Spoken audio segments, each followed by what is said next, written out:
નમસ્કાર, YNN ન્યૂઝમાં આપનું સ્વાગત છે। સમાચારમાં વાત કરીએ તો વડોદરા શહેરના યશ કોમ્પ્લેક્સથી સેવાસી સુધી બ્રિજની મંજૂરી મહાનગરપાલિકા દ્વારા આપવામાં આવી છે, જેને લઈને આજે વોર્ડ નંબર 10ના કોર્પોરેટર ઉમંગ બ્રહ્મભટ્ટ અને વોર્ડ નંબર 10ના અધિકારીઓ યશ કોમ્પ્લેક્સ 4 રસ્તાની મુલાકાત લેવા પહોંચ્યા હતા। વડોદરા શહેરના ગોત્રી વિસ્તારમાં ટ્રાફિકનું ભારણ ઓછું કરવા વડોદરા મહાનગરપાલિકા દ્વારા બ્રિજ બનાવવાની કામગીરીને મંજૂરી આપવામાં આવી છે, જેને લઈને વોર્ડ નંબર 10ના કોર્પોરેટર ઉમંગ બ્રહ્મભટ્ટ અને વોર્ડ નંબર 10ના અધિકારીઓ સ્થળ ઉપર મુલાકાત લેવા પહોંચ્યા હતા।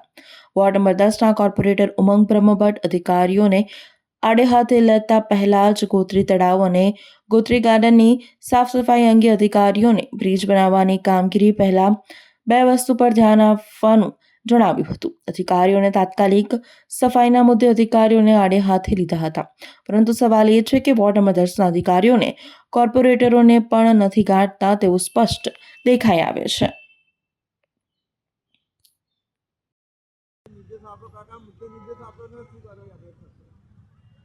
ગોત્રી યશ કોમ્પ્લેક્સ પાસે જે નવીન બ્રિજ બનવાની વાત છે, એના માટે ટ્રાફિક સર્વે અને વગેરે થઈ રહ્યું છે, તો એને કેવી રીતે હેન્ડલ કરવું, આવનારા ભવિષ્યની અંદર એ બ્રિજ બને ત્યારે બીજી જે ટ્રાફિકની સમસ્યાઓ ઊભી થાય તો એને કેવી રીતે નિવારી શકાય, બ્રિજની ડિઝાઇન કઈ રીતે કરશે, એ બધું અધિકારીઓ આજે તપાસ માટે આવ્યા હતા અને જે જરૂરી સૂચનો હતા મારા તરફથી મેં અધિકારીઓને કર્યા છે।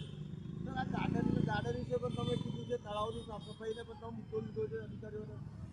એ અમારું ફ્યુચરિસ્ટિક જે ડિપાર્ટમેન્ટ હતું એમાં મારે જે ગોત્રી અને વાસણા તળાવ બ્યુટિફિકેશનના પાર્ટ જે રહી ગયા છે એની પણ ચર્ચા થઈ છે કે પહેલાં એને પણ પ્રાયોરિટીમાં બેઝ લઈ અને એનું પણ બ્યુટિફિકેશન ઝડપથી પૂર્ણ થાય એ દિશામાં કાર્યકારી કરવાનું સૂચન કરે છે।